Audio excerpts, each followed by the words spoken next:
गरीब केशव बंजारा भया, बालद भरी विचार, मन इच्छा पूर्ण करी, खुद कबीर केशव अवतार। जगत गुरु तत्वदर्शी संत रामपाल जी महाराज जी के सानिध्य में दिव्य धर्म यज्ञ दिवस के उपलक्ष्य में दिनांक 4 से 6 नवंबर 2025 को नेपाल सहित भारत के 13 सतलोक आश्रमों में 3 दिवसीय महासमागम का आयोजन किया जा रहा है। इस पवित्र अवसर पर 3 दिवसीय अखंड पाठ, विशाल भंडारा, विशाल सत्संग समारोह, दहेज मुक्त विवाह व रक्तदान शिविर जैसे कई भव्य कार्यक्रम होंगे, जिसमें निशुल्क नेत्र जांच और दांतों का उपचार किया जाएगा।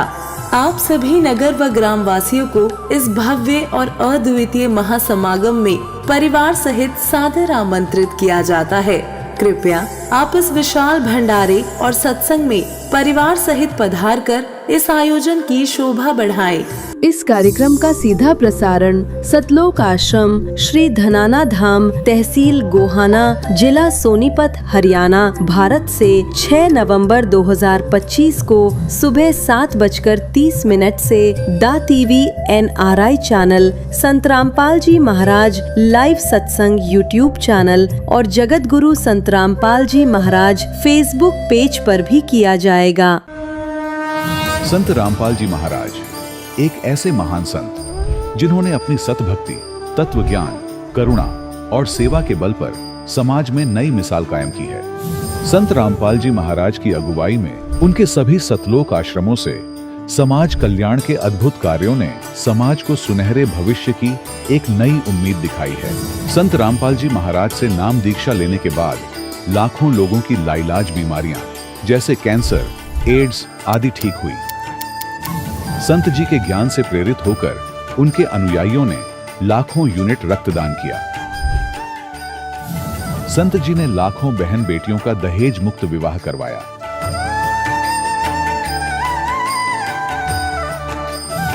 संत जी ने लाखों लोगों का नशा छुड़वाया, करोड़ों उजड़े परिवार बसे। संत जी के आश्रमों में समागम के दौरान निःशुल्क नेत्र चिकित्सा, दंत चिकित्सा प्रदान की जाती है। संत रामपाल जी महाराज द्वारा समय समय पर पर्यावरण संरक्षण के उद्देश्य से बड़े स्तर पर वृक्षारोपण किया जाता है। संत जी ने जरूरतमंदों को तत्काल राहत पहुंचाने के लिए एम्बुलेंस सेवा शुरू की। संत जी अपने अनुयायियों को देहदान के लिए प्रेरित करते हैं, जिससे मानवता की सेवा और चिकित्सा क्षेत्र में सुधार हो सके। संत रामपाल जी महाराज के सभी आश्रमों में हर रोज निशुल्क भंडारा आयोजित किया जाता है, जहां हर वर्ग, हर जाति और हर धर्म के लोग एक साथ बैठकर भोजन करते हैं।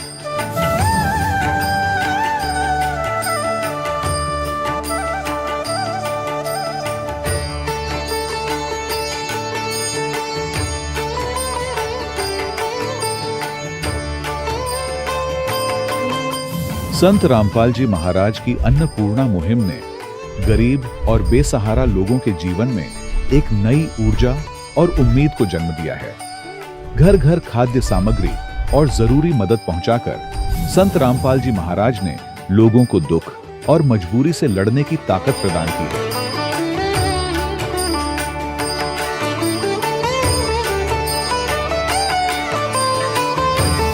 संत रामपाल जी महाराज द्वारा गरीब लोगों के लिए घर बनवाने का अद्भुत कार्य एक ऐसी मिसाल कायम कर रहा है जो सदियों सदियों संत जी की उदारता और दया भावना के तौर पर जाना जाएगा।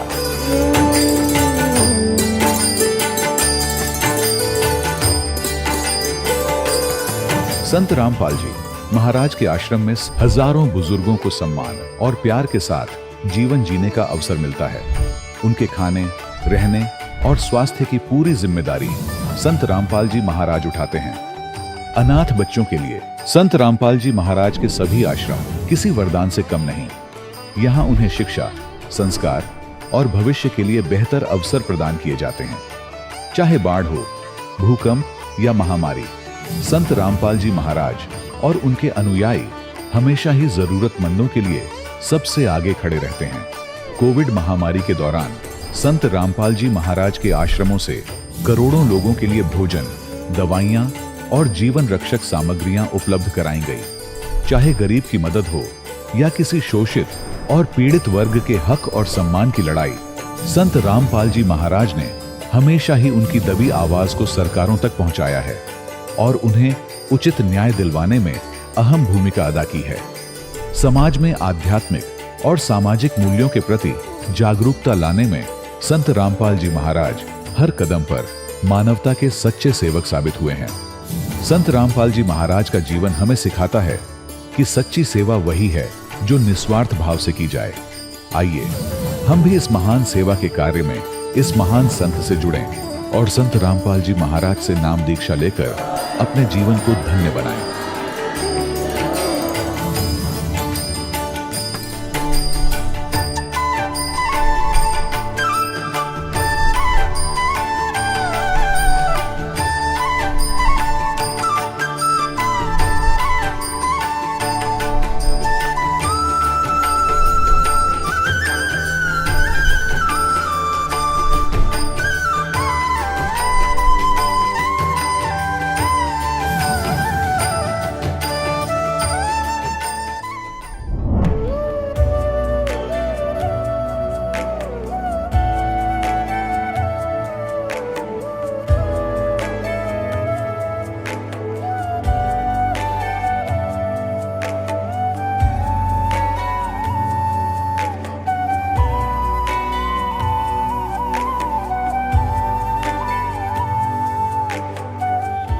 पवित्र श्रीमद् भागवत गीता, पवित्र चारों वेद, पवित्र कुरान शरीफ, पवित्र बाइबल, पवित्र गुरु ग्रंथ साहिब, पवित्र कबीर साहिब की वाणी में छुपे हुए गूढ़ रहस्य अर्थात तत्व को जानने के लिए कृपया अवश्य सुनिए जगत गुरु तत्वदर्शी संत रामपाल जी महाराज के मंगल प्रवचन। सत साहिब दर्शकों, आज हम आपको एक ऐसी बहन का अनुभव सुनाने जा रहे हैं जिसे सुनकर आप हैरान हो जाएंगे। दिल्ली की रहने वाली राधा जी की मां को जलन का रोग था, जिसका इलाज इनको कहीं भी नहीं मिल रहा था। राधा जी राधा स्वामी पंथ में बचपन से ही जुड़ी थी। राधा स्वामी पंथ की साधना से भी इनको कोई लाभ नहीं हो रहा था। राधा जी व इनके परिवार की किस्मत तब बदली जब इनके पूरे परिवार ने संत रामपाल जी महाराज की शरण ग्रहण की। राधा जी का कहना है कि संत रामपाल जी महाराज की शरण में आने के बाद इनको अद्वितीय लाभ मिले हैं। दर्शकों, आइए अब सुनते हैं राधा जी की कहानी इनकी अपनी जुबानी। नमस्कार जी। नमस्कार सर। क्या नाम है बहन जी आपका? मेरा नाम राधा उपाध्याय है। राधा जी, आप कहाँ के रहने वाले हैं? सर मैं खानपुर दिल्ली की रहने वाली हूँ। संत रामपाल जी महाराज से नाम दीक्षा आपने कब ली? सर मैंने संत रामपाल जी महाराज जी से नाम दीक्षा 26 जून 2013 में ली थी। बहन जी, संत रामपाल जी महाराज से नाम दीक्षा लेने से पहले क्या आप कोई भक्ति साधना करते थे? सर मम्मी पापा राधा स्वामी डेरा ब्यास से जुड़े हुए थे और उन्होंने गुरविंदर सिंह ढिल्लों से नाम दीक्षा ली हुई थी, जिसकी वजह से हम बचपन से ही उन्हीं के साथ जाते थे। हम ब्यास भी जाते थे और छतरपुर में जब उनका भंडारा लगता था वहाँ पे भी जाते थे। तो बहन जी, आप राधा स्वामी डेरा ब्यास की भक्ति साधना अपने पेरेंट्स के साथ करते थे। बचपन से ही राधा स्वामी डेरा ब्यास के सत्संग को सुना आपने, तो जो ये भक्ति साधना आप करते थे, इनसे आपको क्या लाभ मिले? सर जैसा कि मैंने बचपन से ही देखा है, पापा मम्मी राधा स्वामी का ही सिमरन करते थे, उन्हीं का दिया हुआ नाम जाप करते थे। उसके बावजूद हमारे घर का कलेश नहीं मिटता था। पापा को भी बहुत गुस्सा आता था और मम्मी को, जैसा कि बचपन से मैं देखते आई हूँ, मम्मी को एक जलन का रोग था, जो कि काफ़ी जगह पे जिसका इलाज कराया मगर वो अभी तक सही नहीं हुआ था उनके नाम जाप से। और भाई, एक मेरा भाई मेरे से भी बड़ा है, जो कि उनकी बात बिल्कुल नहीं मानता था। गुस्सा, वो भी, उसे भी बहुत गुस्सा आता था। फिर आप संत रामपाल जी महाराज की शरण में कैसे आए? सर 2012 में सबसे पहले पापा ने नाम लिया। वो एक सैगल भगत जी हैं, वो भी राधा स्वामी में थे पहले, दोनों साथ ही जाते थे।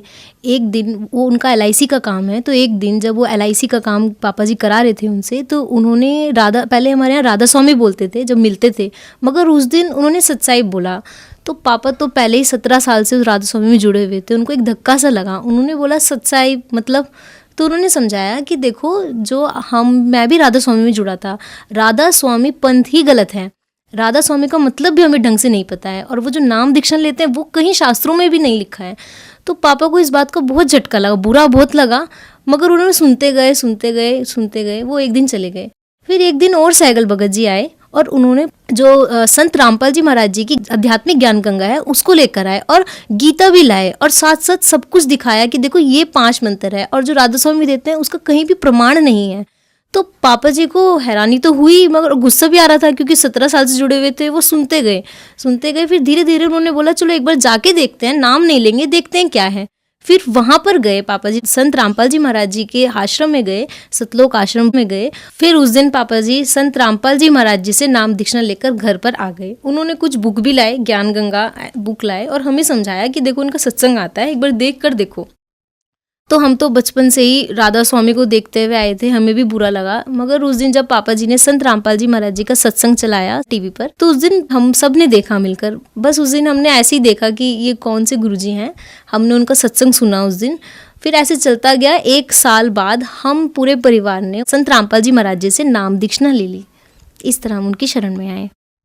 बहन जी, हमने संत रामपाल जी महाराज के लाखों शिष्यों से सुना है कि संत रामपाल जी महाराज से नाम दीक्षा लेने के बाद उन्हें आध्यात्मिक, शारीरिक, मानसिक अनुभव होते हैं। तो क्या आपकी फैमिली के साथ भी ऐसे कोई अनुभव हैं? जी सर, बिल्कुल है। सबसे पहले तो हमने पापा में बदलाव देखा। पापा पहले बहुत गुस्सा करते थे। संत रामपाल जी महाराज जैसे नाम दीक्षा लेने के बाद उनका गुस्सा अपने आप ही शांत हो गया। ये चीज़ मैं ही नहीं, हमारा पूरा खानदान ये बात कहता है। और सर मैंने बचपन से देखा था, मेरी मम्मी को जो जलन का रोग था, जो कहीं भी सही नहीं हो रहा था, वो एक बार संत रामपाल जी महाराज जी को दंडवत प्रणाम करके अरदास लगाकर ही सही हो गया। इससे बड़ा चमत्कार शायद मैंने कभी नहीं देखा था। उसके बाद हमारे घर की आर्थिक स्थिति बीच में थोड़ी खराब हो गई। जब मेरे पापा जी ने एक मकान बनाना स्टार्ट किया, उस टाइम पैसे नहीं थे हमारे पास, मगर पापा जी ने बस गुरुजी का नाम लिया और भक्ति करते गए जो उन्होंने दिया, और मन में अरदास की संत रामपाल जी महाराज जी से। तो वो देखते ही देखते कब एक मंजिल से दूसरी मंजिल, दूसरे मंजिल से तीसरी मंजिल के पैसे अपने आप ही बंदोबस्त होते चले गए। ये चीज़ मतलब वो मकान बनकर तैयार हो गया और हमें पता भी नहीं चला उसके पैसे कहाँ से और कब आए। उसके बाद सर मेरी अपनी पढ़ाई, सर मैं 9th में, आप मेरा रिजल्ट देखेंगे तो 9th में मेरी 70% बन रही थी और मैं पढ़ाई में भी इतनी अच्छी नहीं थी। मगर संत रामपाल जी महाराज जी से नाम दीक्षा लेने के बाद 10th में मेरा कोई ट्यूशन टीचर भी नहीं था। इनफैक्ट बस 1 महीने में कोई भैया थे मेरे, उन्होंने मुझे गाइड किया बस 1 महीने। और संत रामपाल जी महाराज जी की नाम दीक्षा से मेरी कंसंट्रेशन पावर अपने आप ही इतनी स्ट्रांग हो गई, अपने आप ही मैं अच्छे रास्ते पे आ गई, मुझे पता ही नहीं चला। और मेरी 10th में 9.2 CGPA आई। ये चीज़ मेरे लिए तो बहुत शॉकिंग थी, मुझे विश्वास भी नहीं हुआ कि ये मेरे नंबर है। सर उसके बाद मेरी 12th में मेरा डिप्रेशन था कि मैं कंप्यूटर साइंस नहीं कर सकती कभी भी, कि मतलब कब फोबिया था मुझे कंप्यूटर से। मगर संत रामपाल जी महाराज जी से एक बार मैंने दंडवत प्रणाम किया और अरदास लगाई, मालिक मैं क्या करूं, 12th में क्या लूं। तो एकदम से मतलब मुझे ऐसा लगा कि मुझे कंप्यूटर लेनी चाहिए, परमात्मा सब कुछ कर सकते हैं, तो ये तो बहुत छोटी सी बात है। उस दिन मैंने कंप्यूटर्स एप्लीकेशन चुना, CA। उसके बाद सर मेरी 12th में भी 86 सबसे हाईएस्ट मार्क्स कंप्यूटर्स में ही थे और मेरा ये फोबिया अपने आप दूर हो गया। सर इसके बाद 12th के बाद मेरी साइंस साइड थी, मगर मुझे कॉमर्स में इंटरेस्ट था बाद में, तो मैं चाहती थी कॉमर्स में जाऊं, मगर सर मुझे कॉमर्स की बिल्कुल भी नॉलेज नहीं थी। तो सर कुरुक्षेत्र यूनिवर्सिटी में 1 हफ्ते का टाइम था, वहाँ पे मुझे पता चला कि फॉर्म लास्ट है। 1 हफ्ते के टाइम में मैंने एंट्रेंस की तैयारी की, वो हुई भी नहीं सर, होएगी भी नहीं 1 हफ्ते में। सर वो एंड टाइम पे जब मैंने एग्ज़ाम दिया तो उस टाइम सत साहिब लिखा और मालिक से अरदास की, मालिक आप तो सब कुछ कर सकते हो, ये तो कुछ भी नहीं है, आप मेरे गलत आंसर भी सही कर सकते हो। और मैंने पापा जी से आके भी कहा था, पापा जी अगर मेरा इसमें एडमिशन होगा तो मेरे बलबूते पे नहीं, संत रामपाल जी महाराज जी की वजह से ही होगा, नहीं तो मेरे अंदर इतना नहीं कि मैं वो एंट्रेंस क्लियर कर दूँ। सर उसके बाद ठीक 2 दिन बाद ही वो रिजल्ट आया और ऑल ऑफ इंडिया में बस 3 ही बच्चे चुने जाने थे, बाकी सारी हरियाणा को प्रेफरेंस थी। ऑल इंडिया में टॉप पे मेरा नाम था, बहुत अच्छी रैंक के साथ था। तो सर ये तो मेरी ज़िंदगी के लिए मेरे लिए सबसे बड़ा चमत्कार था। बाकी सर आए दिन तो चमत्कार होते ही रहते हैं, बहुत होते हैं। जैसे कि सर अभी मैं BBA कर रही हूँ, BBA फाइनल ईयर में हूँ, अभी मेरी 2nd ईयर में मैंने टॉप किया है, जो कि मैं कभी सोच भी नहीं सकती थी कि BBA करते वक्त और मैं टॉप करूँगी। ये तो सर मेरे लिए तो चमत्कार ही है। बहन जी, संत रामपाल जी महाराज से नाम दीक्षा लेने के बाद आपकी फैमिली में बहुत बड़ा बदलाव आया और उसके साथ साथ आपकी माता जी की जो जलन की बीमारी थी वो भी संत रामपाल जी महाराज से नाम दीक्षा लेने के बाद ठीक हो गई। आप खुद बताती हैं कि आप पढ़ाई में बहुत ज्यादा कमजोर थी, लेकिन संत रामपाल जी महाराज से नाम दीक्षा लेने के बाद आपने एंट्रेंस भी टॉप किए और उसके अलावा आपकी जो क्लास की स्टडी थी उसमें भी आपने टॉप किया। तो जो श्रद्धालु आपको सुन रहे हैं, आप उन्हें क्या संदेश देना चाहेंगी? सर, हमारी कबीर साहिब जी की एक वाणी है, मानुष जन्म दुर्लभ है, मिले ना बारंबार, जैसे तरवर से पत्थर टूट गिरे, बहुर ना लागे डार। सर, मैं यही कहना चाहूँगी कि जिस तरह मुझे पता चला कि मानुष जन्म इम्पॉर्टेंट है, कि आप भी हमारे गुरु जी की शरण में आओ, सद्भक्ति करो, शास्त्रों का ज्ञान लो। इससे अच्छा ज्ञान तो आपको मिल ही नहीं सकता। आजकल आप एजुकेटेड हो। मेरे हाथ जोड़कर आप सबसे प्रार्थना है कि आप संत रामपाल जी महाराज जी की शरण में आओ, नाम दीक्षाना लो और अपना मनुष्य जीवन को कल्याण कराओ। बहन जी, संत रामपाल जी महाराज से नाम दीक्षा कैसे ले सकते हैं? सर, संत रामपाल जी महाराज जी के अनेकों चैनलों पर सत्संग आते हैं, जिसके नीचे एक पीली पट्टी आती है, उस पर कई नंबर लिखे हुए हैं। अगर आप उनको कांटेक्ट करेंगे तो वो आपके पास के नामदान स्थल का एड्रेस आपको बताएंगे और आप वहां जाकर आप संत रामपाल जी महाराज जी से नाम दीक्षा ले सकते हैं। धन्यवाद बहन जी। धन्यवाद सर। दर्शकों, अभी आपने सुने संत रामपाल जी महाराज से दीक्षा प्राप्त करके सुखी हुए भक्त के अनुभव। अब देखिए जगत गुरु तत्वदर्शी संत रामपाल जी महाराज के मंगल प्रवचन। काकभूषण ने कहा कि एक समय मैं मानव शरीर प्राप्त था और मेरी 20 वर्ष की आयु थी, युवा था। एक भयंकर अकाल गिरा उस क्षेत्र में जहां हमारा परिवार रहता था। मेरा पूरा परिवार नष्ट हो गया भूख के कारण। टक्कर मार मार कर भाई बहन और माता पिता मर गए। मैं युवा था, शक्ति मेरे में ज्यादा थी उनसे। मैं कई दिन रोज तक भूख सहन करके जीवित रहा।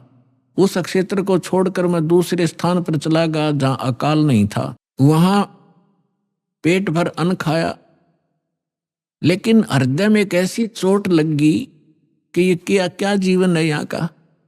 कल तक हम भाई बहन माता पिता के साथ बड़े प्यार से खेल रहे थे, रह रहे थे, एक दूसरे से बगैर एक पल भी दूर नहीं हो सकते थे।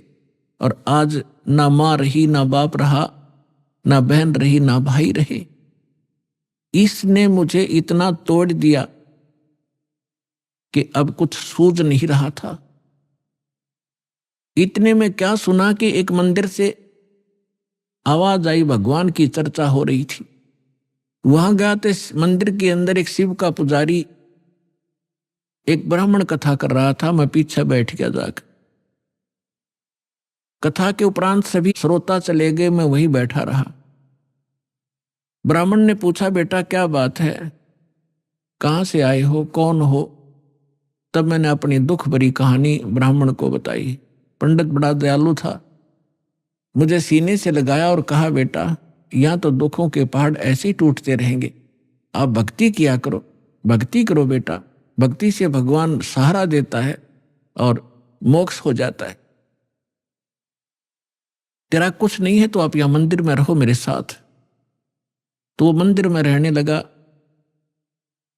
अब दास जो आपको स्पष्ट करना चाह रहा है कि 2 प्रकार से मानव शरीर प्राप्त होता है। एक तो टर्न वाइज, एक 83 लाख योनियां भोग के गधे कुत्ते सुअर सब आकर के मनुष्य शरीर मिलता है।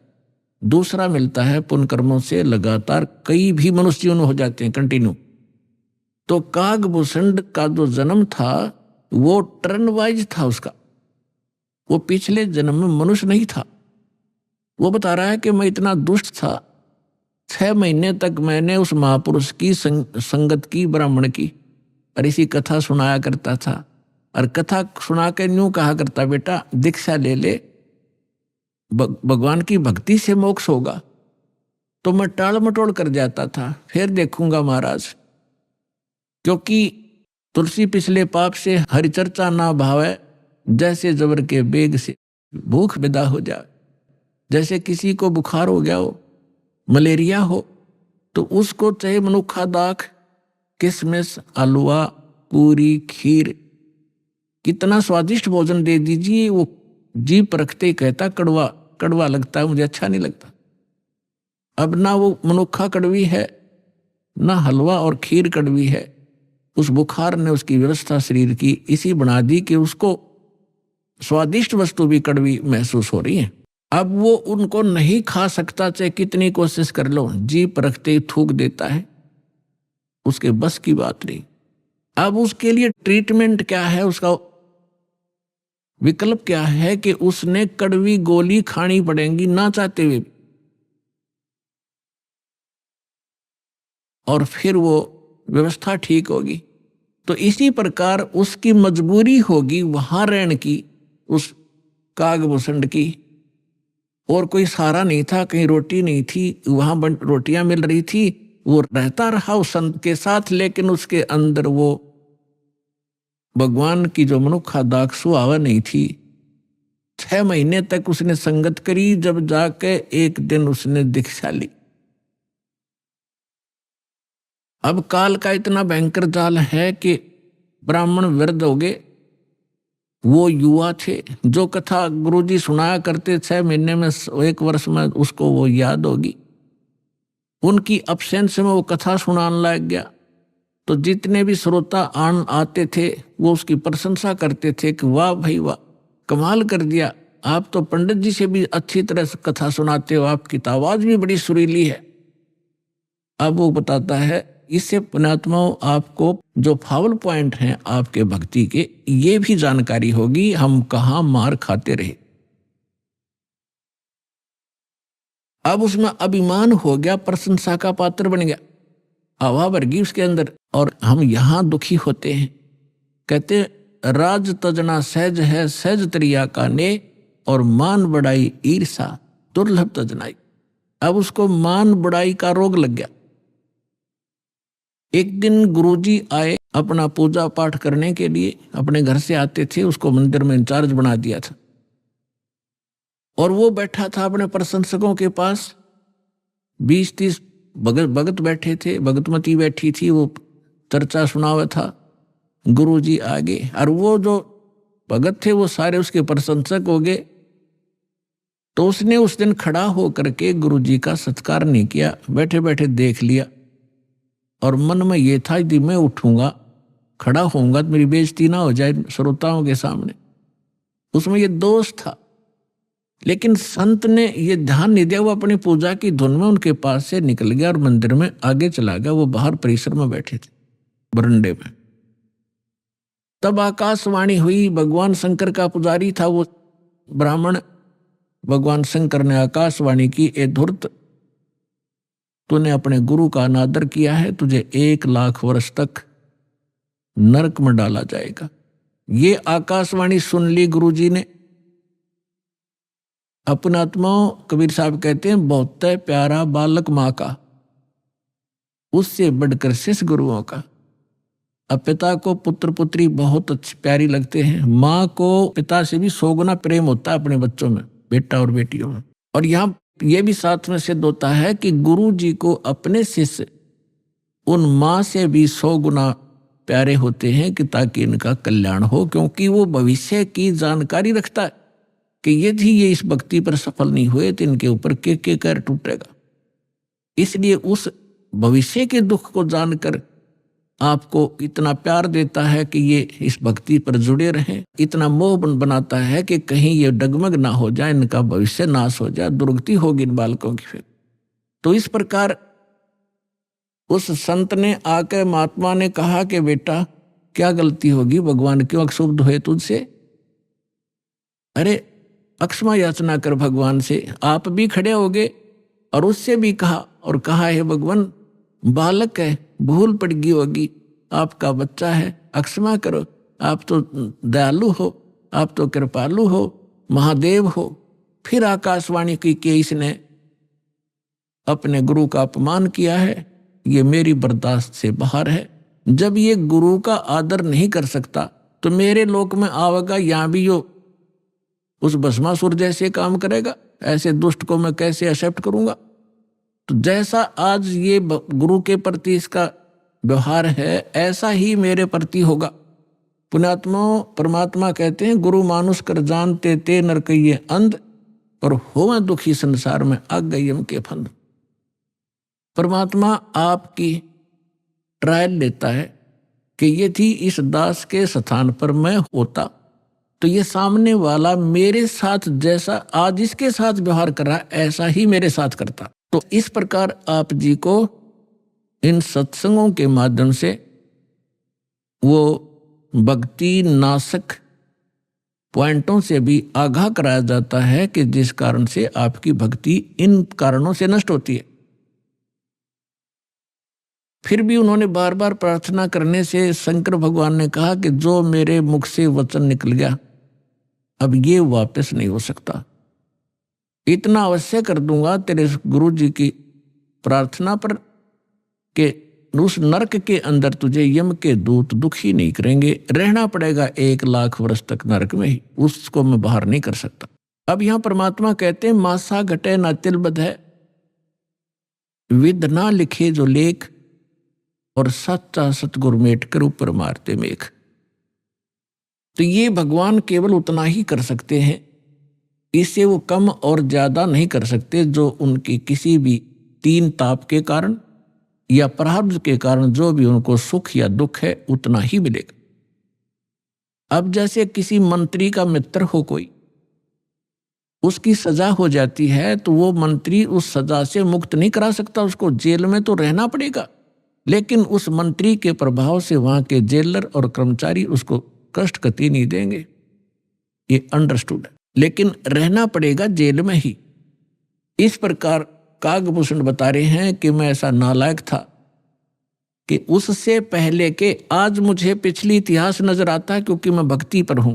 मैंने असंख्य जन्म खो दिए थे, जो टर्न वाइज मुझे असंख्यों जन्म मनुष्य के मिले, लेकिन भक्ति मैंने किसी भी जन्म में बीज नहीं बोया भक्ति का, और उस जन्म में मेरा भक्ति का बीज बू गया, और वो भक्ति का बीज पड़ने का कारण मेरे परिवार का नाश होना था।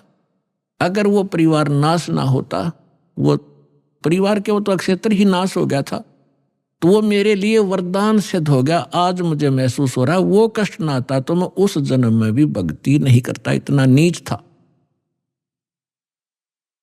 अब कागभूषण कहता उसके बाद मेरा 1,00,000 वर्ष के बाद फिर पुनः जन्म हुआ, भक्ति की कसक मेरे अंदर फिर भी बनी रही। मैंने एक लोमस ऋषि के साथ वाद विवाद कर दिया भक्ति के ऊपर। उसने श्राप दे दिया, रे चंडाल, तेरा चंडाल के घर जन्म होगा, काग चंडाल के। तो कहता है कि जब गुरुजी ने मुझे ऐसा क्रोध से वचन बोला, मेरे को क्रोध नहीं हुआ, मैं समझ गया कि बात बिगड़ गई। मेरे मन में क्रोध नहीं आया, ना दुख हुआ, मुझे एहसास हुआ कि मेरे से भारी गलती बन गई। तो मैंने उनके तरफ करबद्ध होकर के हाथ जोड़ के ऐसे मायूस सा बनकर कहा कि हे ऋषि जी, जन्म तो दास को कहीं दे देना, पर एक वरदान भी दे दो कि मेरे भक्ति भूल ना पड़े। तो उसने कहा भाई ठीक है, तेरा जन्म तो होगा चंडाल के, लेकिन ये आशीर्वाद दे देता हूं कि तेरा याद बनी रहेगी भगवान की। तो फिर काग चंड के घर ये जिसका जन्म हुआ, पूरा इतिहास बता रखा परमात्मा ने अपने सूक्ष्म वेद में।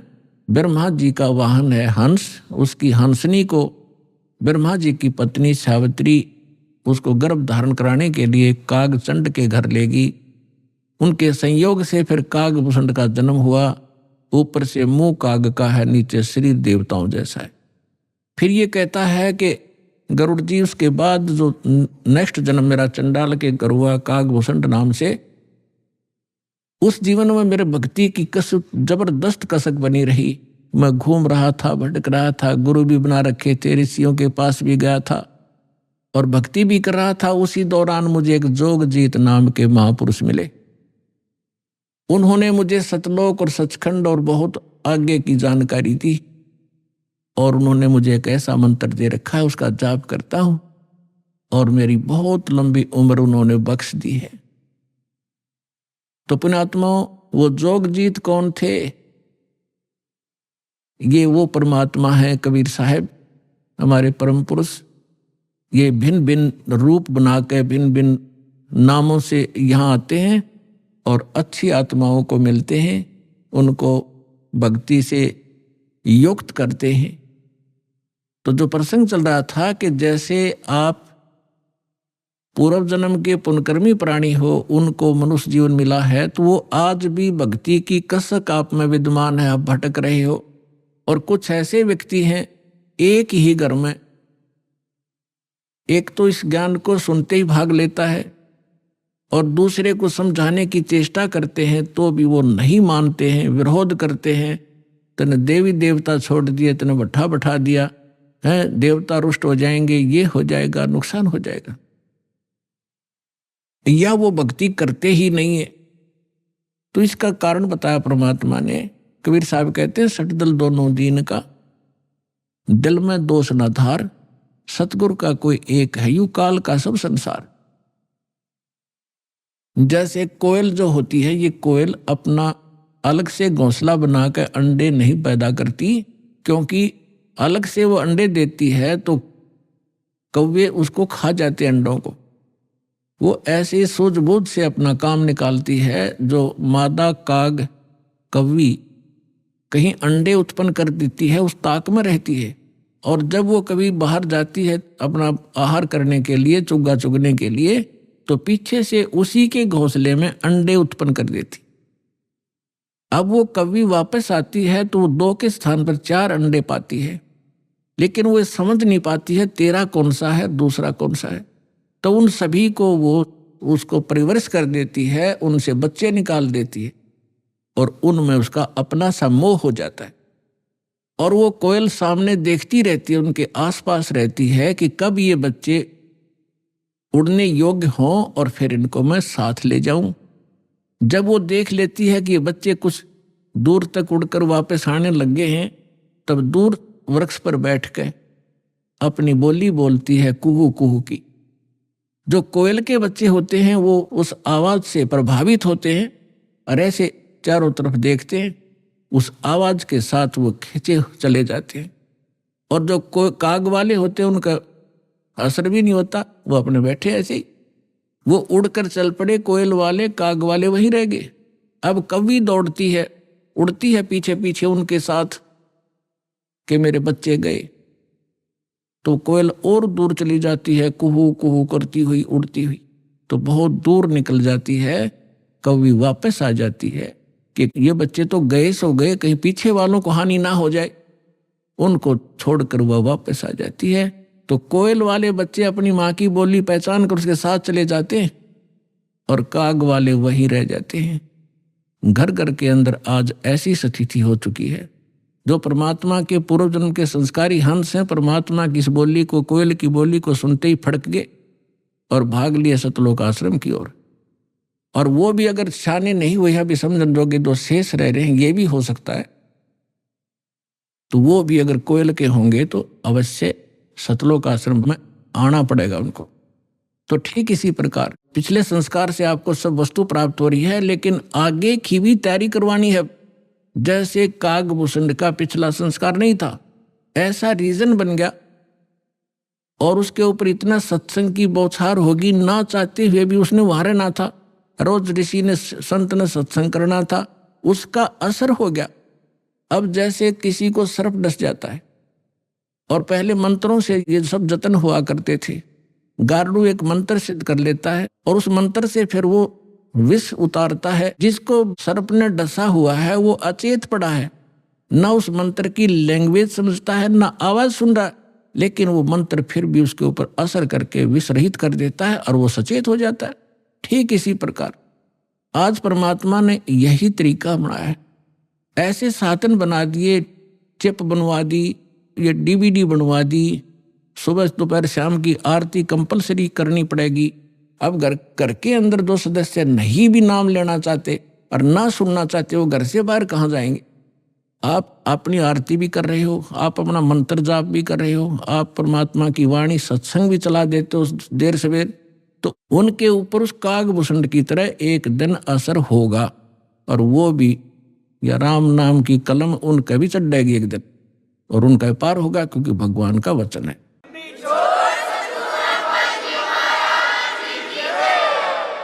तो ये तरीका अपनाया परमात्मा ने।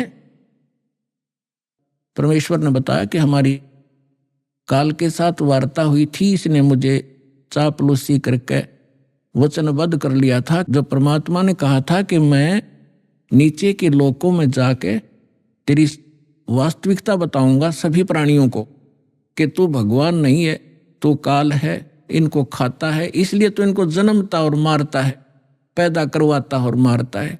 असली भगवान कोई और है, वहां जाने का तरीका मैं बताऊंगा, ऐसा गुप्त मंत्र मैं लेकर आया हूं। तब काल ने पैर पकड़ दिए, बहुत ज्यादा जो है प्रार्थना की, परमात्मा ने स्वीकार की। इसने कहा कि भगवान 3 युगों में जीव ना ले जाना, कम ले जाना थोड़े थोड़े, और चौथे युग में कलयुग में कितने ही जीव ले जाना, इतनी दया मेरे पर कर दो। परमात्मा को भी पता था कि सतयुग त्रेता द्वापर में ये जीव गणे दुखी नहीं होते, और इनकी पूर्व जन्म की बैटरी चार्ज होती है, उसी से ये सुखी होते हैं। और ये सोच रहे होते हैं हम राम और कृष्ण की भक्ति कर रहे हैं, शायद इसी से सुखी हैं, तो इसलिए ये मेरे ज्ञान को स्वीकार नहीं कर पाएंगे। मालिक को मालूम था, तो इसलिए मालिक ने कहा था परमात्मा ने कि भाई ठीक है, चौथा युग जब कलयुग आई तब हम अपना अंश पठाई और काल फंद छूटे नरलोई सकल सृष्टि परवानिक हुई। परमात्मा ने कहा था जब कलयुग के अंदर मैं अपना दास भेजूंगा और फिर ये काल के सब बंधन छूटेंगे और सारा विश्व मानव शरीरधारी प्राणी और साथ में जो पशु पक्षी हैं वो भी मनुष्य शरीर धारण करेंगे और वो सभी नाम लेंगे। सकल सृष्टि परवानिक हुई, परवानिक माने विकसित होंगे। और कहते हैं कलयुग बीते 5500 पाचा, तब ये वचन मेरा होगा साचा। और कलयुग बीत जावे जब एता, सकल यानी सभी प्राणी परम पुरुष पद चेता। 600 वर्ष पहले मालिक की वाणी में लिखा हुआ है, कबीर वाणी में, सच्चिदानंद घन ब्रह्म की वाणी में, यानी सूक्ष्म वेद में, उस तत्व ज्ञान में परमात्मा ने बोला था, धर्मदास जी लिखा था। उसमें कहा है कि जब चौथा युग जब कलयुग आई तब हम अपना अंश पठाई और काल फंद छूटे नरलोई, नर नारी सभी का काल का फंद छूटेगा। जो इसने जकड़ रखा है, मूर्ख बना रखा है, बस इतना ही सीमित कर दिया, ये तेरा बेटा है या तेरी बेटी है, ये तेरी कार या तेरी कोठी है, 1 मिनट में मृत्यु हो जा, छोड़ बेटा, अब ये सब मेरी है, तू गधा बन। तो यह भूल या हमारे साथ इसने धोखा कर रखा था, इस ज्ञान से अब हमें खूब समझ में आएगा और हमारे बच्चे भी सुरक्षित रहेंगे, हम भक्ति करेंगे। परमात्मा की शरण में आने से हमारे प्रारब्ध के जो पाप आने हैं, मृत्यु होनी, अकाल मृत्यु या कोई अन्य अंग भंग होना है, वो नहीं होगा। अगर आप नियमित रहोगे, सच्चा विश्वास के साथ ही सच भक्ति करोगे तो वो दुख टलेंगे, आपके बच्चे आखिर तक आपके साथ रहेंगे जब तक, और वो भी मुक्त होंगे और आप भी होंगे यदि सारे भक्ति पर लग जाओगे।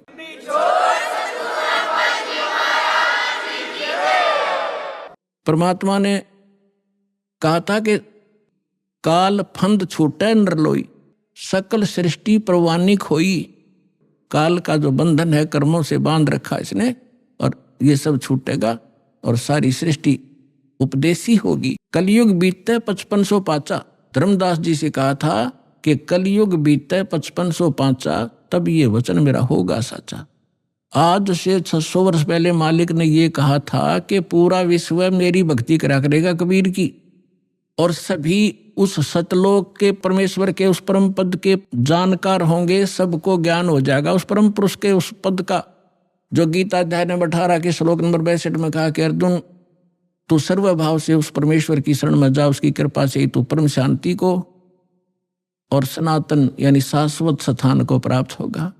गीता अध्याय नंबर 15 के श्लोक नंबर 4 में कहा कि तत्वदर्शी संत की प्राप्ति के उपरांत यानी तत्व ज्ञान से परिचित होने के उपरांत परमेश्वर के उस परम पद की खोज करनी चाहिए, जहां जाने के बाद साधक फिर लौटकर कभी संसार में नहीं आते।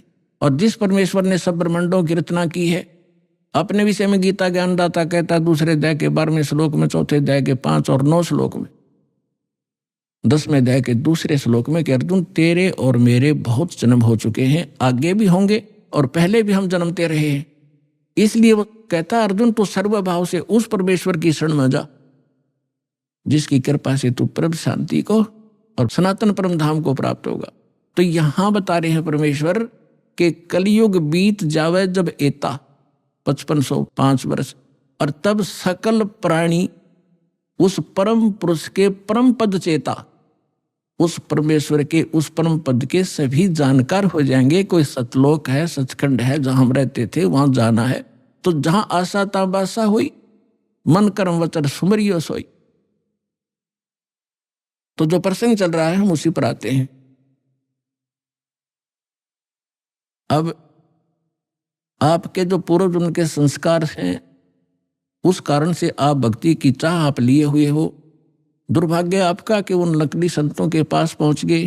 तो परमात्मा ने कहा था कि जब कलयुग 5505 बीत जाएगा उसमें सभी पंथ और सभी जितने भी मजहब अपना उनके धर्म गुरु, वर्तमान गुरु जो भी ज्ञान रखते हैं वो सब सुना चुके होंगे, उनकी बहुत बड़ी पुस्तकें बन चुकी होंगी।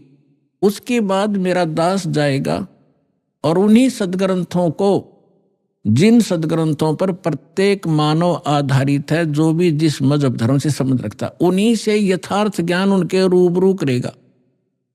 उसके लिए परमात्मा ने सबसे पहले आपको ये इंस्ट्रूमेंट बनवाए, प्रोजेक्टर बनवाए, टीवी चैनल बनवाए। आपको तो अब समझ में आएगी कि ये क्या हो रहा है। और आपको इतना तो ज्ञान है कि आज से 10-12 वर्ष पहले इनका नामो निशान नहीं था, और पीछे जाओगे तो किधर सोच भी नहीं थी कि ये ऐसे इंस्ट्रूमेंट बनेंगे। यदि मानव बना सकता तो बहुत पहले बना लेता इसको। ये परमात्मा का दिया हुआ ज्ञान बुद्धि है, पूरा विश्व उसके बालक हैं। कहीं से भी इसने किसी क्षेत्र से, पृथ्वी के किसी कोने से भी इंस्ट्रूमेंट किसी भी अपने बच्चे से बनवाया, ये गॉड गिवन माइंड है, जीव सत्र का ये नहीं बना सकता। ये इसलिए बनवाया दाता ने, पहले आपको शिक्षित किया। अब इस दास का जन्म 1951 में हुआ, तब तक शिक्षा का कोई नामो निशान नहीं था। इक्का दुक्का की तो पढ़ा करता कोई, और उसके बाद एकदम बाढ़ सी आ गई। इतने आकर्षित हुए, कारण कुछ भी बिना, चाहे रोजी रोटी के लिए सबने डिवोट कर दिए अपने बालक। 20-20 वर्ष तक बेटा बेटी पढ़ो पढ़ो, और मालिक ने दया करनी थी कि इसका सदुपयोग करेंगे। फिर ये इंस्ट्रूमेंट आपके सामने है, सदग्रंथ आपके रूबरू कर रहा है दास, और उनका निष्कर्ष निकाल के परमात्मा के ज्ञान से तोल रहा है। तो इस मानुष जीवन का मूल उद्देश्य यही है कि आप भक्ति करके यहाँ से पीछा छुटवाओ, और जिस परिवार को आप सुखी और धनी देखना चाहते हो वो भी भगवान से ही हुआ करता है। भगवान आपको दोनों काम करेगा, यहाँ भी सुख देगा और मोक्ष भी मिलेगा। अब ऐसा कौन अनजान होगा जो इस अवसर ने चुकेगा? आप सभी इस बात को स्वीकार करेंगे।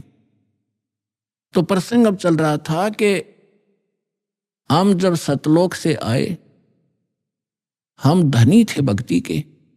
इस काल भगवान ने अपने ऊपर रेस्टोरेंट बना रखे हैं, स्वर्ग महास्वर्ग। प्रत्येक जो भी देव है उन देवों के अपने लोक हैं अलग से, जैसे विष्णु लोक, शिव जी का लोक, ब्रह्मा जी का लोक। तो वहाँ इन्होंने अपने रेस्टोरेंट बना रखे हैं। वहाँ जो विष्णु जी का पुजारी वहाँ जाएगा, उसने जितने पुण्य किए हैं, भक्ति की है भगवान की, तो उसका टैक्स लेगा वो उस रेस्टोरेंट में 10%, किसी ने 20% उसकी पुण्य कमाई से। और वहाँ सब सुविधाएं उनको देंगे जैसे होटल में होता है। पैसे उसी के होंगे, खर्च पुण्य उसी के होंगे। उन पुण्यों से भी 10-20% वो ये देवता हम आपसे टैक्स लिया करते हैं। और जब आपकी वहाँ पूंजी समाप्त हो जाएगी, पुण्य समाप्त होती है, आपको 84 लाख योनियों में गधे कुत्ते जो भी संस्कार वैसे वहाँ भेज दिया जाएगा।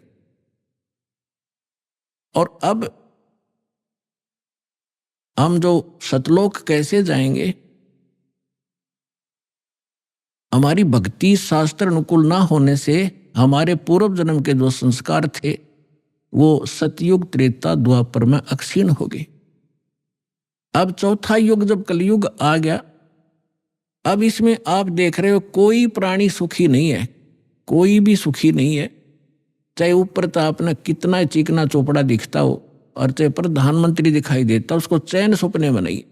कोई ना कोई ऐसी टेंशन उसके घर करी हुई है कि वो बता भी नहीं सकता किसी को। तो इसलिए परमात्मा को ये मालूम था कि जब इनके पुण्य क्षीण हो जाएंगे तब इनकी आंखें खुलेंगी। ये वो भक्ति भी करके छक लेंगे, उन संतों के पास भी भटक कर छक लेंगे जिनको ये संत मानते, और फिर भी ये ज्यों के त्यों रहेंगे। तब हमारे दास के पास आएंगे। और वो ऐसा मंत्र समर्थ के पास वो पावर है कि आपके संस्कार प्रारब्ध के दुख को भी, प्रारब्ध के संस्कार को भी वो चेंज कर सकता है। मासा घटे ना तिल बधे, विद ना लिखे जो लेख, और सच्चा सतगुरु मेट के ऊपर मार दे मेघ। अब सतगुरु ना मिलने से भेड़ पूछ को पंडित पकड़े बादो नदी बिहंगा, गरीब दास वो भवजल डूबे जिनको नहीं साध सत्संगा। कबीर इस संसारे को समझाऊं के बारे, ये पूछ पकड़ के भेड़ की और उतरा चावे पार। साधना तो नकली कर रहे और इंतजार कर रहे सुख होने की और मोक्ष की। कहते हैं संशय शोक सराय में सूतक दिन राती, और जीवित जग में जूती पड़े फिर जम तोड़े छाती। सत्साधना ना करने से हमेशा आपके संशय और शोक, ये दुख सदा बने रहेंगे, और जीवित जग में जूती पड़े, यहाँ नरे कष्ट भोगोगे, और फिर जम तोड़े छाती, यम के दूत आगे फिर बहुत दुखी करेंगे जो सत साधना नहीं कर रहे। अभी आपने सुने संत रामपाल जी महाराज के मंगल प्रवचन। आइए अब सुनते हैं संत रामपाल जी महाराज से नाम दीक्षा लेकर सतभक्ति करके अद्भुत लाभ प्राप्त करने वाले अनुयायी के विचार। दर्शकों, दुख, दर्द और अदृश्य शक्तियों की चुनौतियां एक व्यक्ति को भीतर से बिल्कुल खोखला कर देती हैं। लेकिन जब इंसान को सही मार्ग मिल जाए और पूर्ण परमेश्वर के आश्रय अपना सर्वस्व सौंप दे, तो ऐसे लाभ प्राप्त होते हैं जिनकी वर्तमान में कल्पना करना भी असंभव है। ऐसे ही लाभ प्राप्त हुए हैं सोनीपत हरियाणा की रहने वाली कमला जी को। इनकी जिंदगी में दुखों का पहाड़ टूट पड़ा था। किसी ऊंचा तांत्रिक ने कहा था कि आपका सब कुछ नष्ट हो जाएगा। इस भय से घबराई हुई कमला जी ने रो रो कर भगवान को पुकारा, और अंत में परमात्मा ने इनकी सुनी भी। पूर्ण परमेश्वर स्वरूप तत्वदर्शी संत रामपाल जी महाराज जी की शरण ग्रहण करने के बाद इन्हें ऐसे अविश्वसनीय लाभ हुए हैं जो हम पहले सिर्फ कथाओं में सुना करते थे। कहते हैं ना, राम भरोसे जो रहे वो पर्वत पर लहराए। ऐसा ही एक चमत्कार इन्होंने भी बताया कि जब कमला जी भगवान के भरोसे सब कुछ छोड़कर सत्संग में गईं, तो पीछे से परमात्मा ने इनके सारे गेहूं स्वयं साफ कर दिए। साथ ही अदृश्य शक्तियों का साया इनके घर से दूर हुआ और बेटे को जीवन दान मिला। अब आप स्वयं सुनिए कमला जी के जीवन परिवर्तन की सच्चाई, उनकी आप बताई। नमस्कार जी। नमस्कार जी। क्या नाम है जी आपका? मेरा कमला नाम है। कहाँ से आए हैं बहन जी आप? सोनीपत शास्त्री कॉलोनी। बहन जी, संत रामपाल जी महाराज से नाम दीक्षा आपने कब ली? संत रामपाल जी महाराज से दीक्षा मैंने 2003 में ली। संत रामपाल जी महाराज से नाम दीक्षा लेने से पहले आप क्या भक्ति साधनाएं करती थी? ये जो 3 लोक की भक्ति है सभी करती थी। व्रत, तीर्थ और पितृ पूजा और शिवजी पूजा, ये सब करती थी। जितनी भी 3 लोक में आती हैं बहुत भक्ति करी, बहुत। और दुख भी बहुत दिए इन्होंने, बहुत दुख दिए। तो फिर आप संत रामपाल जी महाराज की शरण में कैसे आई? संत रामपाल जी महाराज की शरण में ऐसे आई, एक मेरी लड़की और जटवाड़े में गप्पू भगत जी हैं, वे संत रामपाल जी महाराज से नाम उपदेश ले रहे थे। तो मेरी लड़की और उसकी लड़की कॉलेज में पढ़ती थी, तो मेरी लड़की उसके साथ जाती थी। तो उसने बताया कि हम गुरु बना रहे हैं, तो उसने मेरे को बताया। उस लड़की ने अपनी मम्मी से बताया, एक राधा की मम्मी ऐसे ऐसे पूछ रही थी, और लड़की ने, मेरी लड़की ने सारी बात पूछ के ना मेरे से बताया, एक मम्मी वे गुरु बना रहे हैं, और हमारे उनके पापा गुजर रहे हैं, एक्सीडेंट में गुजरे थे। तो मेरे को एक सियाने ने बताया था कि आपका तो सब कुछ ख़त्म हो जाएगा, एक के बाद एक ख़त्म होगा। तो हमारे इसके पापा जी का DT रोड पर एक्सीडेंट हो गया और वे ख़त्म हो गए 13 दिन में, बोले भी नहीं।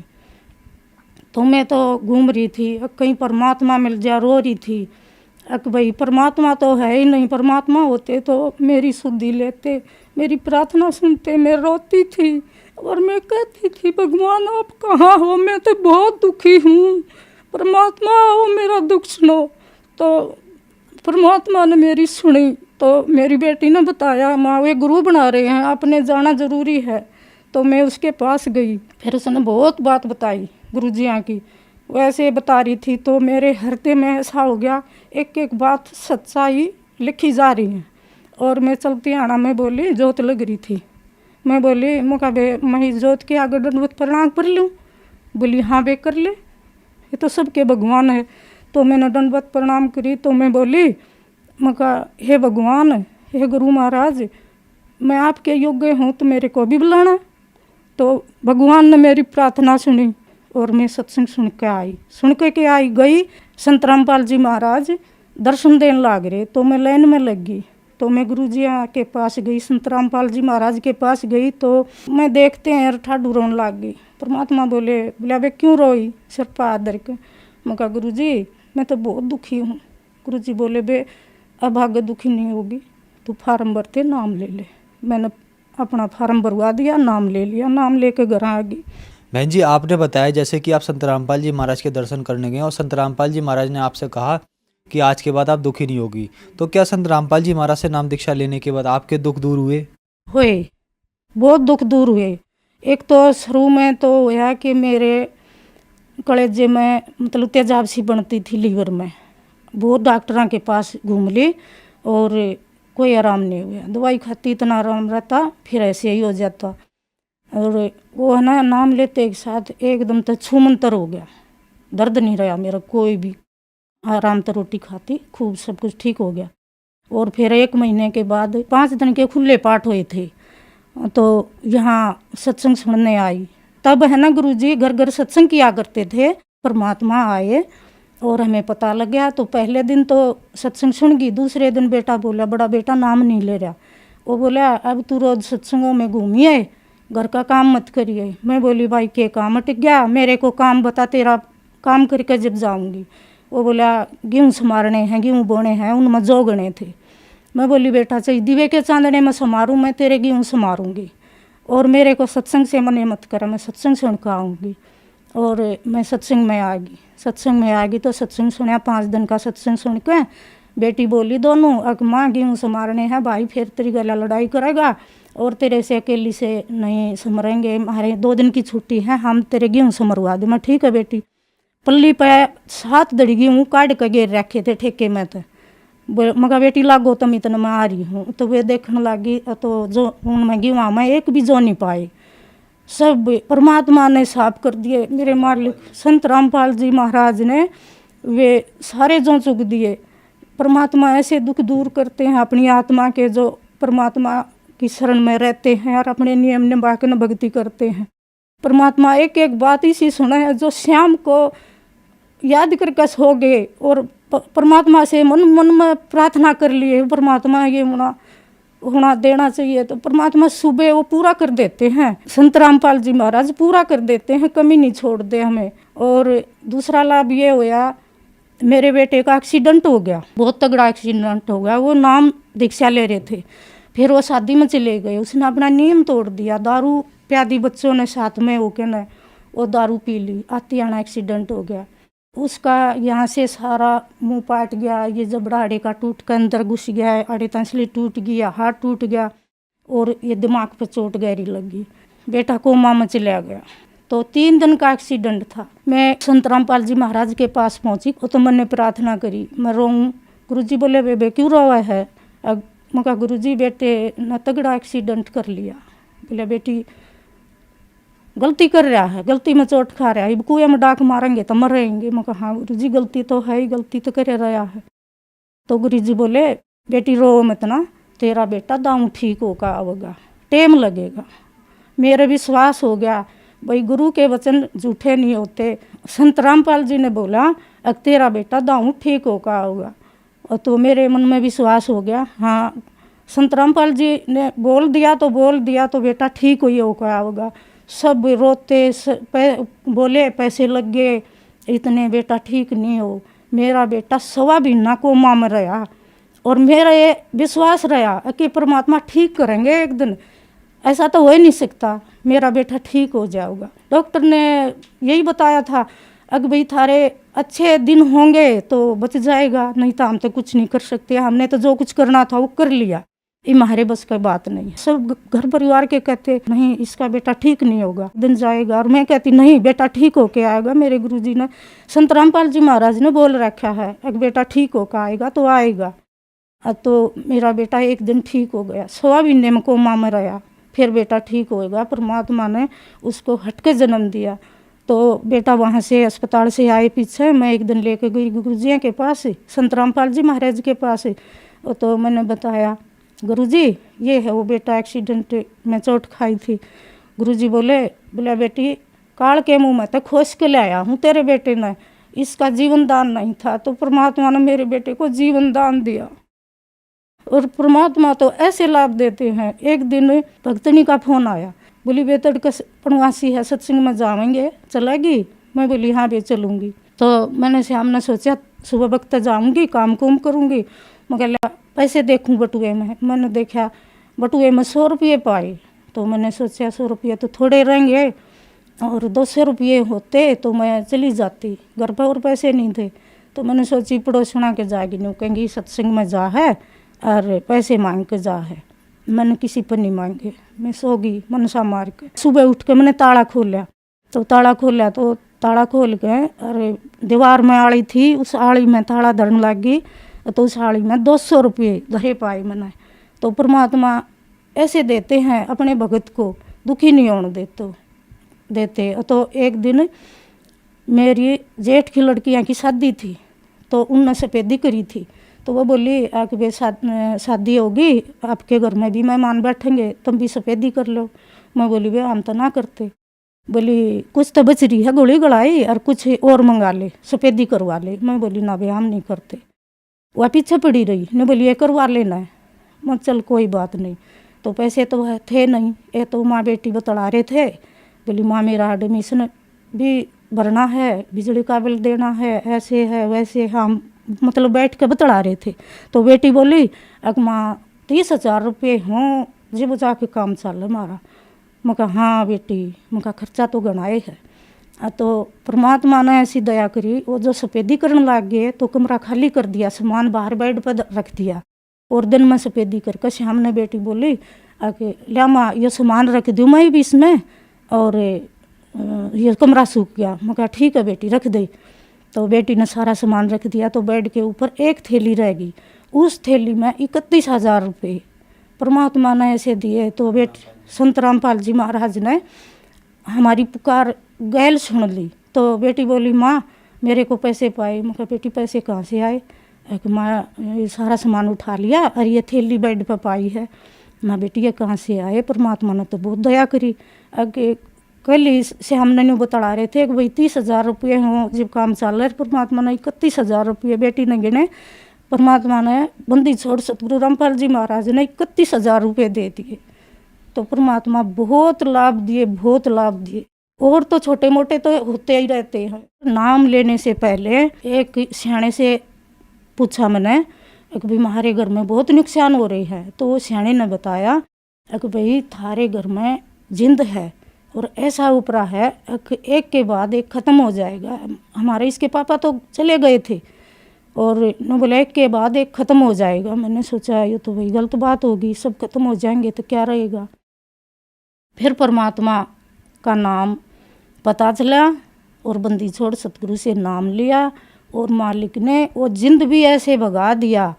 और बेटे का एक्सीडेंट होया, एक बेटे से जीवन दान दिया और एक बेटे का एक्सीडेंट होया, उसको भी परमात्मा ने ऐसे बचाया। 5 जने बैठे थे गाड़ी में और गाड़ी ने 2 पथले खाए और किसी के भी चोट नहीं लगी, किसी को भी। वो तो नाम भी नहीं ले रहा था। परमात्मा ऐसे सुख देते हैं हमको। सतगुरु रामपाल जी महाराज की शरण में नहीं जाते तो हम तो खत्म हो जाते, कदे के खत्म हो लेते। परमात्मा की दया से सारा सब कुछ चल रहा है। बहन जी, संत रामपाल जी महाराज से नाम दीक्षा लेने के बाद आपको बहुत सारे लाभ प्राप्त हुए। तो जो श्रद्धालु आज आपको देख रहा है, खास करके वो बहनें जो बहुत दुखी हैं, उनके लिए आप क्या कहना चाहेंगी? उनके लिए कहना चाहती हूँ, हाथ जोड़ के प्रार्थना करती हूँ, हे बहन माता सब आओ, बहन भाइयों और माता पिता सब आओ और संत रामपाल जी महाराज की शरण में आओ। ये तो हम भरम में बुला रखे हैं। 3 लोग की भक्ति में ऐसे बांट दिए कि कभी पत्थर पूज रहे हैं, कभी देवता पूज रहे हैं, कभी कुछ पूज रहे हैं, और इतने दुखी हो गए, इतने बिरान माटी होगी मारी। जो असली भगवान है वो तो मिला ही नहीं, उसका किसी ने भेद नहीं बताया। ये परमात्मा खुद आए हैं, संत रामपाल जी महाराज आए, और संत रामपाल जी महाराज ने सारी बात खोल के बताई जो हमारे समझ में आई है। ए बहनों, दुखी मत हो, अब दुखी होने का टाइम नहीं है। पूर्ण परमात्मा संत रामपाल जी महाराज आए हुए हैं, अब हमें सारे दुख दूर करेंगे। और नाम दीक्षा लो और अपने दुख दूर करवाओ, और मुक्ति का मार्ग है ये, और परमात्मा सब कुछ देते हैं। और एक दिन हम यहाँ से चले जाएंगे, मुक्ति मिल जाएगी, हट के जन्म भी नहीं होगा हमारा। बहन जी, संत रामपाल जी महाराज से कैसे जुड़ सकते हैं? संत रामपाल जी महाराज से टीवी में चैनलों पे और पीली पट्टी आती है, उस पर सारा पता दे रखा है, और फोन नंबर भी है। और जो गीता तेरा ज्ञान अमृत और ज्ञान गंगा, उसमें सारा पता है। और उसमें देखो, पढ़ो और समझो, और नाम दीक्षा लो और अपना उद्धार कराओ। धन्यवाद जी। सच्चा है।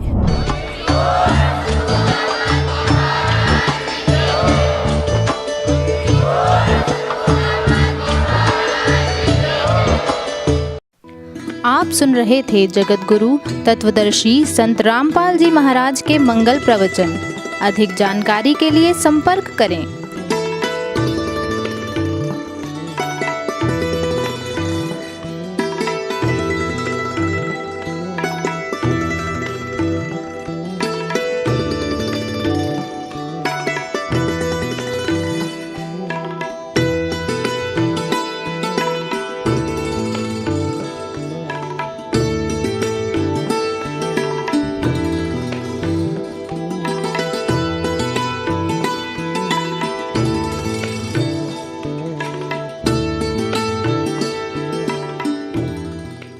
जगत गुरु तत्वदर्शी संत रामपाल जी महाराज जी के पावन सानिध्य में भक्ति की अलख जगाने तथा श्रद्धालुओं को सत्य भक्ति मार्ग का रास्ता दिखाने हेतु कनाडा के लोकप्रिय channel the TV NRI channel पर जगत गुरु तत्वदर्शी संत रामपाल जी महाराज जी के मंगल प्रवचनों का प्रसारण प्रतिदिन सुबह 7:30 बजे से 8:30 बजे तक तथा रात्रि 7:30 बजे से 8:30 बजे तक किया जा रहा है। इस सत्य भक्ति मार्ग को अपनाने के लिए अधिक से अधिक सत्संग प्रसारण देखें। इस सत्संग प्रवचन का सीधा प्रसारण संत रामपाल जी महाराज लाइव सत्संग YouTube चैनल और जगत गुरु संत रामपाल जी महाराज फेसबुक पेज पर भी देख सकते हैं।